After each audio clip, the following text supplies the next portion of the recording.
He who loves to meet Allah, Allah loves to meet him. And he who hates to meet Allah, አላህን መገናኘትን የሚወድ አላህም እሱን መገናኘትን ይወዳል። አላህን መገናኘትን የሚጠላ ደግሞ አላህም እሱን መገናኘትን ይጠላል። ወንድሞቼና እህቶቼ ሆይ አላህ እኛን መገናኘትን ይወዳል። አላህ እኛን የፈጠረው ሊቀጣን ብሎ አይደለም። የነገስታት ንጉስ የሆነው የሰማያትና የምድር ባለቤት የሆነው ጌታ ደካማ ፍጡርን ፈጥሮ ሊቀጣው ብቻ ማሰቡ ለአላህ የሚገባው አይደለም። ወንድሞቼ ነገሩ እንዲህ አይደለም። አላህ ይወደናል። የሰው ልጅ ከአላህ ዘንድ ከመላእክት በላይ ተወዳጅ ነው። ከአላህ ፍጥረታት ሁሉ የላቀው ክቡር ፍጡር ነው። አላህ የፈጠረን ሊቀጣን ወይም ነገሮችን ሊያከብድብን አይደለም። አላህ ዲን ሰጠን፣ ሸሪዓን ሰጠን። አንዳንድ ጊዜ ላልሰለጠነ አይን ወይም ነገሩን ላልተረዳ ሰው ሸሪዓው ይህ ለምን ሆነ፣ ለምን ይህን ማድረግ አልችልም፣ ለምን እዚያ መሄድ አልችልም የሚል ጥያቄ ሊፈጥርበት ይችላል። አንዳንድ ጊዜም ዲኑ ከባድ እንደተሆነ ተደርጎ ሊረዳ ይችላል። ነገር ግን ወንድሞችና እህቶቼ በአላህ ይሁንብኝ እያንዳንዱ የአላህ ትእዛዝ ምንም ሳይሆን እዝነት ረሕማ ብቻ ነው። በተለይም እናንተ የምትጠሉት ትእዛዝ ለኛ እዝነት ነው። የኛ መታዘዝ ወይም ማመጽ አላህን አይቀይረው። ነብዩ ሰለላሁ ዐለይሂ ወሰለም በሐዲስ አልቁሲ ላይ እንደገለጹት ሁላችንም ብናምጽ፣ ሁላችንም ወንጀል ብንሰራ እና በምድር ላይ እንዳሉ መጥፎ ልብ ያላቸው ወንጀለኞች ብንሆን የአላህን ክብር ቅንጣት ታክል አይቀንሰውም። በተቃራኒው ደግሞ ሁላችንም አላህን ብንገዛና ንጹህ ልብ ያላቸው ምርጥ ባሮች ብንሆንም በአላህ ላይ የሚጨምረው ነገር የለም። እኔ ብሰግድም ባልሰግድም ብጾምም ባልጾምም ዲኑን ብቀበልም ባልቀበልም አላህ ንጉስ ነው። አላህ የሰማያትና የምድር ባለጌት ነው። አላህ የኛን ተግባር አይፈልግም። ይህን አድርጉ ወይም ከዚህ ተከልከሉ ሲልን ለኛ ስላለው እዝነት ረሕማ ብቻ ነው። አላህ አይን አይታው የማታውቀው ጆሮ ሰምታው የማያታውቀው በሰው ልጅ አእምሮም ታስበው የማይታወቅ ጀነትን አዘጋጅቷል። ስለ ጀነት ሙሉ በሙሉ ልንገልጽ አንችልም። አላህ የነገረንን ያህል እንጠቅሳለን እንጂ በትክክል ምን እንደሆነች ለመረዳት ከአቅማችን በላይ ነው። አንድን ነገር ለመረዳት ከምናቀው ነገር ጋር ማነጻጸር አለብን። ለምሳሌ እኔ የሆነ ደሴት ሄጄ በጣም የሚገርም ፍሬ በላሁ ብላችሁ ምን ይመስላል ሙዝ ይመስላል ብላችሁ ጠይቁኛላችሁ። ነገር ግን በምድር ላይ ከሷ ጋር የሚመሳሰል ነገር ከሌለ እንዴት ልገልጽላችሁ እችላለሁ? አላህ ለአቅመ ደካማው የሰው ልጅ ጀነት ምን እንደሆነች እንዴት ሊገልጽለት ይችላል? አቅማችን ውስን ነው። አላህ ግን ይህን ሁሉ ያዘጋጀው ለማን ነው? እኛን ሊያስቸግር አልፈጠረንም። የአላህ ሱብሓነሁ ወተዓላ ይቅር ባይነት ከአእምሮ በላይ ነው፣ ከምናስበው በላይ ነው። አላህ ለሰው ልጅ ደጋግሞ እድል ይሰጣል።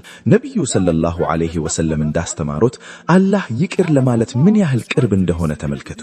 ከእናንተ አንድ ወንጀል ሲሰራ አላህ አንዲት ወንጀል ብቻ ይጽፍበታል። ነገር ግን አንዲት መልካም ሥራ ሲሰራ አላህ 10 አድርጎ ይጽፍለታል። እስከ 700ና ከዚያም በላይ ያባዛዋል።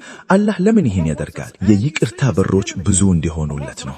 አንዳንድ ጊዜ ሳታስቡት እንኳን ወንጀላችሁ ይማራል። ውዱእ ስታደርጉ አላህ ወንጀላችሁን ይማራል። ስትሰግዱ ይማራል። ወደ መስጂድ መታችሁ በጀማዓ ስትሰግዱ ይማራል። ጁማዓ ስትሰግዱ ይማራል። አላህ በሚዘከርበት ቦታ ስትቆሙ ይማራል። በዚያ ለመገኘት ምንም ፍላጎት ያልነበረው ሰው እንኳን ቢሆን አላህ በዚያ በመገኘቱ ብቻ ይማራል። አላህ እኛን ሊያስቸግር ወይም ሊቀጣን አልፈጠረንም። አላህ ደጋግሞ ይቅር ይላል። እንዲህ ይላል፣ ባሪያዬ ሆይ ወንጀልህ እስከ ሰማይ ቢደርስም ነገር ግን በእኔ ላይ ምንም ነገር ሳታጋራ ብትመጣ እኔም ከወንጀልህ ጋር የሚመጣጠንን እዝነትን ይዤ እመጣለሁ። አላህ አንተን ይፈልግሃል ወንድሜ። አላህ አንቺን ይፈልግሻል እህቴ። አላህ ይወዳችኋል። ማንኛውም አባት የልጁ ህይወት እንዲከብድ አይፈልግም። ልጁን በጥሩ ሁኔታ ማሳደግና ምርጥን ነገር መስጠት ነው የሚፈልገው። ለምሳሌ 6 ዓመት የሆነው ልጅ በእኩላሊት ወጥቼ ልሮጥ ቢለኝ እፈቅድለታለሁ? አይሆንም ስለው አስቸገርኩት ነው? አይደለም፣ ስለማፈቅረውና ስለማስብለት ነው። አላህ ይህን አታደርግ ሲለኝ እሱን ፈልጎ ሳይሆን ለኔ ስለሚታዘንልኝ ነው። እኔ ለኔ ምን እንደሚበጀኝ በማላቅበት ጊዜ እንኳን አላህ ምርጡን ይመርጥልኛል። አንድ አባት ልጁን እዚያ መሄድ አትድም ሲለው ስቃይ እንዲያይ ሳይሆን ልጁ የማያውቀውን አደጋ አባት ስለሚያውቅ ነው። አላህ ለኛ የሚበጀውን ይፈልጋል። አላህ እኛን ማየት ይናፍቀዋል። እያንዳንዱ የልብህ ትርታ፣ እያንዳንዱ አይንህ ጥቅሻ ከአላህ ፈቃድ ውጭ አይደለም። ለምንድን ነው ይህን ሁሉ የሚያደርገው? ስለሚጠላህ ነው? አይደለም። ትላንት ማታ ሁላችንም ሞተን ነበር። እንቅልፍ ትንሿ ትንሿ ሞት ነች። ስንነሳ የምናደርገው ዱዓ ምንድነው? አልሐምዱሊላህ። ከሞትን በኋላ ህይወትን የሰጠን ጌታ ላይ ምስጋና ይግባው። ህይወትን የሰጠን ገንዘባችን ነው? ወላጆቻችን ናቸው? ወይስ ንግዳችን ነው? ህይወትን የሰጠን አላህ ነው። ይህን ያደረገው ስለሚጠላን አይደለም። አላህን መገናኘትን የሚወድ አላህም እሱን መገናኘትን ይወዳል። 99 ሰው የገደለውን ሰው ታሪክ ታውቃላችሁ? አላህ ከኛ ምንድነው የሚፈልገው? ጥረት እንድናደርግ ብቻ ነው። ባሪያዬ ሆይ ወደ እኔ ስንዝር ቢቀርብ እኔ ወደሱ ቅንድ ቀርባለሁ፣ ወደ እኔ እየተራመደ ቢመጣ እኔ ወደሱ እየሮጥኩ ይመጣለሁ ይላል። ይህ ኒቀጣን የሚፈልግ ጌታ ንግግር ይመስላችኋል? 99 ሰው የገደለ ሰው በጦርነት ላይ ያሉ ወታደሮች እንኳን ያን ያህል ላይገድሉ ይችላሉ። ነገር ግን በልብ ውስጡ አላህን መፈለግ ስሜት መጣ። ወደ አንድ ሰው ሄዶ ተውባ ማድረግ ይችላልው ሲለው ሰውየው አትችልም ሲለው እሱንም ገድሎ 100 አሟላ።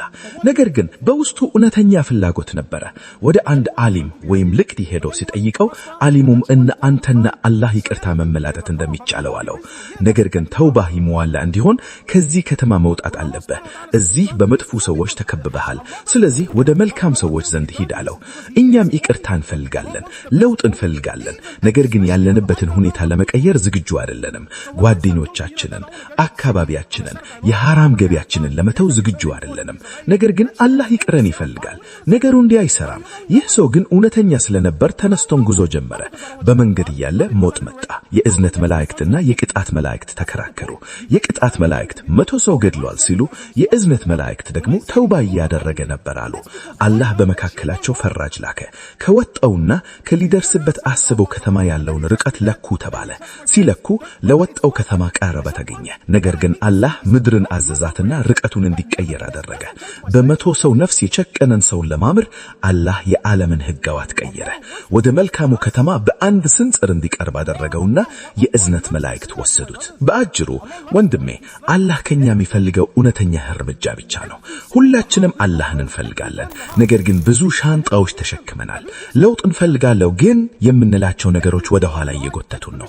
አላህ ዘንድ አንድ እውነተኛ እርምጃ ተራምድና አላህ ምን እንደሚያደርግልህ ተመልከት። እርምጃው ያለ ምንም ቅድመነት ጃራ ሆነ አለበት። አላህ ይወዳችኋል። ይህን ምላችሁ ልባችሁን ለመግዛት ብዬ አይደለም። አላህ በእውነት ይወዳችኋል። ያ አላህ ስትሉ በሰማያት ምን እየተከሰተ እንደሆነ አታቁም። እኔን አይወደኝም አትበሉ። ይህ የኢማን ደረጃ ሳይሆን የሸይጣን ወጥም ነው። ወንጀሌ በዝዋል በማለት ተስፋ አትቁረጡ። ወንጀል የሌለበት ሰው ካለ ይቆም። ማንም የለም። ሁላችንም ወንጀለኞች ነን። ለዚህ ነው አላህ የሚያስፈልገን።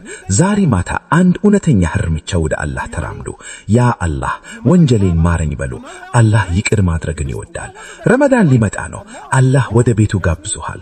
አርብ ምሽት በብዙ ቦታዎች መሆን ስትችል አላህ እዚህ እንዲቀመጥ አደረገ። አላህ ዘንድ ተወዳጅ ቦታዎች መስጂዶች ናቸው። መላእክት ምድርን እየዞሩ አላህን የሚዘከርበትን ቦታ ይፈልጋሉ። ሲያገኙትም እርስ በርሳቸው ተጣርተው ይሰበሰባሉ። አንዱ በሌላው ላይ እየተነረረቱ እስከ ሰማይ ይደርሳሉ። አላህ ምንም እንኳን ያውቀው ቢቆንም መላእክቱን ምን እያደረጉ ነው ቢላቸው ይጠይቃቸዋል። መላእክቱም ያ አላህ እናንተን እያወደሱ ነው፣ ከጀሃነም ጥበቃን እየለመኑ ነው፣ ጀነትህን እየጠየቁ ነው ይሉታል። አላህም ጀነትን አይተዋታል ሲላቸው አላዩዋትም፣ ቢያዩዋትማ ምን ሊሉ ነበር ይላል። በመጨረሻም መላእክቱ ያ አላህ ይቅርታህን እየለመኑ ነው ሲሉ አላህ ሁሉንም እንደማርኳቸውና የለመኑንን እንደሰጠዋቸው ምስክር ሁኑ ይላል። በዚህ መኖጀሌ 3 መላእክት አሉ። ክንፎቻቸውን በተካንቻቸው ላይ ያሹ ነው። ይህ ፍቅር ካልሆነ ሌላ ምን ሊሆን ይችላል? ስምህና ስምሽ በአላህ ዘንድ በመላእክት ተጠርተዋል። አላህ ዛሬ ማታ በስማችሁ ጠቅሷቸዋል። ስለዚህ ወንድሞቼ አላህ ይወደናል። የሚፈልገው እውነተኛ እርምጃ ብቻ ነው። ወደ አላህ ተመለሱ፣ አትዘገዩ። በቁርአን ውስጥ አንድ የምወደው አያት አለ። ብታመሰግኑኝ እርግጠኛ ጨምርላችኋለሁ ይላል። አላህን ስታመሰግኑት አላህ ይጨምርላችኋል። ስለዚህ ጥረት አድርጉ። ያለ ምንም ስጋት ወደ አላህ ተመለሱ። ነብዩ ሰለላሁ ዐለይሂ ወሰለም እንዳስተማሩት ለአላህ ብሎ አንድ ነገር የተወሰው አላህ ከዚያ በተሻለ ነገር ይተካለታል። ቀላል ላይሆን ይችላል፣ ነገር ግን መነሳት አለባችሁ። አላህ በየቱም ቦታ ያሉ ምእመናንን ይዝናቸው። ያ አላህ ከነሱ ጋር ሁን፣ እርዳቸው፣ ልባቸውን አንድ አድርግ። አላህ ለሁላችሁም እንዳችሁን ይክፈላችሁ። Believers, wherever they are, whether they're in need, Ya Allah be with them, help them, aid them, support them, unite their hearts and our hearts.